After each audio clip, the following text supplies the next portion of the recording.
sakaling gumalaw ang West Valley Fault at tumama ang 7.2 magnitude earthquake sa Metro Manila at Bulacan. Handa nga ba ang mga ospital sa bansa para tugunan ang mga mangangailangan ng atensyong medikal? Ito ang gustong paghandaan ni Health Secretary Ted Herbosa. May mga naka-assign na mga DOH hospital na magsisilbing primary healthcare facility north, south, east o west quadrant ng Metro Manila na dapat paghandaan ang dagsa ng pasyente. Sa North Quadrant, isa sa primary facility ang Dr. Jose Rodriguez Memorial and Sanitarium sa Caloocan City.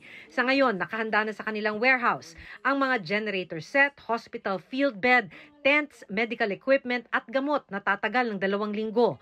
Kung dumagsa ang mga pasyente, sa parking lot itatayo ang mga tent na magsisilbing field hospital. Uusod na yung triaging natin malapit sa gate.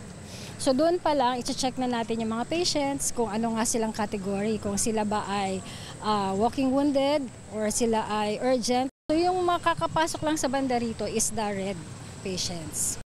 Ang Tondo Medical Center na sakop ng West Quadrant, balak magtayo ng field hospital sa Intramuros Golf Course, sa mga kalsada, sa paligid ng ospital, pati na sa isang kalapit na paaralan.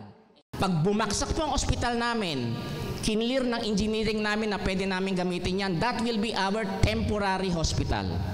May mga ospital mula sa rehiyon na sasaklolo sa mga naka-assign na primary healthcare facilities sakaling tumama ang The Big One.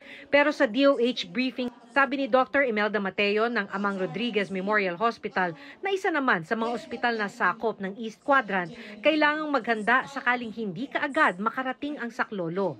Kaya sana, ayon kay Mateo, may pondo para sa dagdag na equipment tulad nitong atmospheric water generating system na magtitiyak ng sapat na supply ng tubig.